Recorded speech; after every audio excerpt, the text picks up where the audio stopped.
Aha! You can't get me now, Mr. Lawyer Man. I copy and pasted the fair use statute into my description.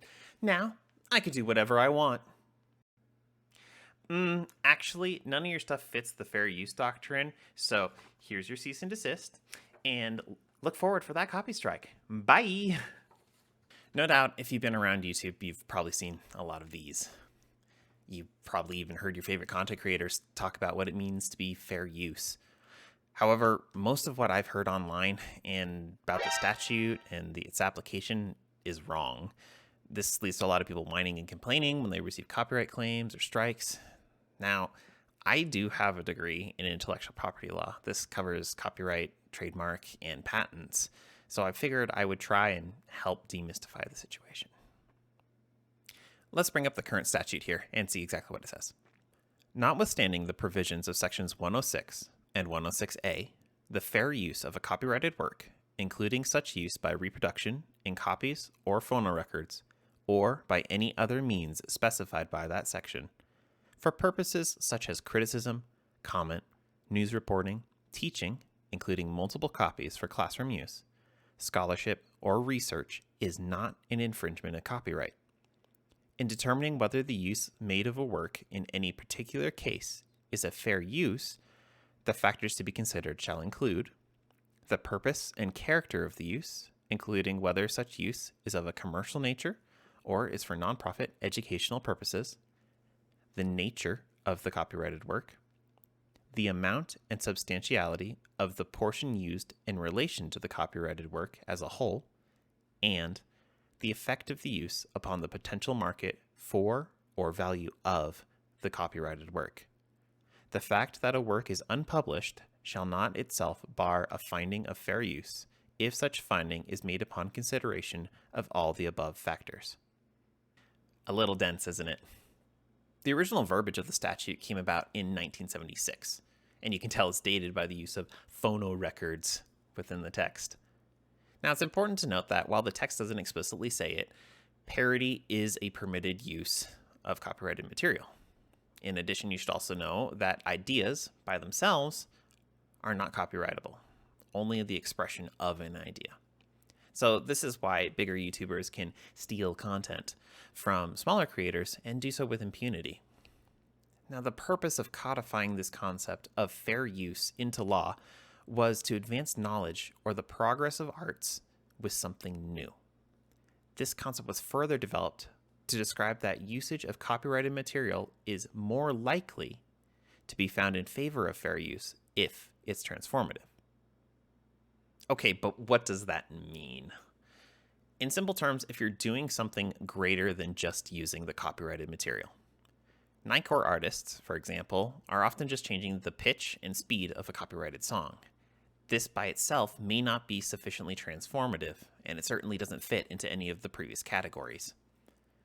Now, say you're making a collage of the earth, and you're using copyrighted images, showing your cat. Hello, this is Geralt. Okay, goodbye, Geralt. The greater purpose of your work is to make the collage versus the weight of import on any particular image. This would more likely be found to be sufficiently transformative.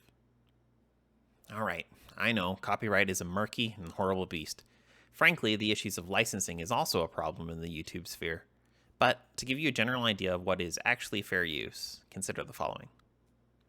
Reviews are expressly granted the use of copyrighted material.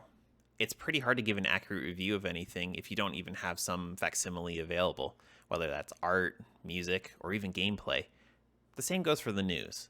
They have to be able to report on emergent events without pause for licensing concerns or anything like that. The next chunk, teaching, scholarship, or research, is often applied in more of a written setting. Teachers need to make copies of handouts, pages of books, many other things to help fuel the education of our youth. When writing a paper, it's often necessary to quote previous texts as background or support for your hypothesis. It's within fair use to do so. This is why you don't have copyright lawyers hunting you down for a paper you wrote in university. Now, the last half of the statute outlines factors that will be considered when evaluating fair use. These are not permitted uses. If you decide to fight in court, these are going to be the criteria that will be used to determine if your content is indeed fair use. However, a good rule of thumb is if you're not making money off of it or diverting the market away from the original, you're more likely in fair use.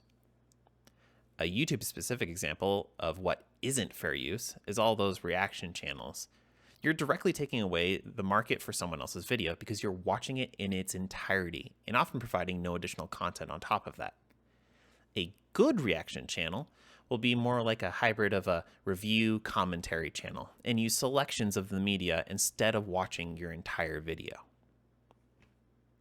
Now, since the law is written by old white people, some of which are no longer even with us today, intellectual property law is dated.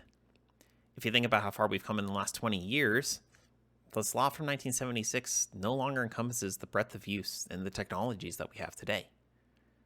Record labels are aggressively seeking a lot more money and are completely claiming videos which have less than 5 seconds of their music in it. While the video creator would have a reasonably strong case going to court, it's too expensive for them to do so. Meanwhile, the record label can absorb these costs with ease. The situation is exploitive. That's why it's important that we, as creators, get our voices heard and affect change. Now, I'm not sponsored in any way, but consider looking at the Electric Frontier Foundation, or EFF. They've been a huge voice in updating the law to better reflect our modern times and could use your support. Okay, that's about it. Looking back at my script, I'm aware that there's only so much that I can talk about in this short amount of time. I might have even made some of you more confused about the whole thing.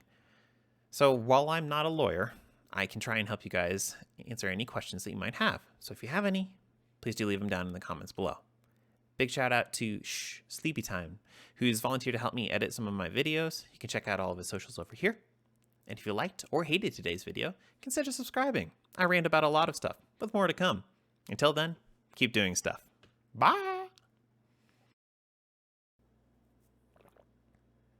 Tell it to me straight, Doc. Have I always been ugly?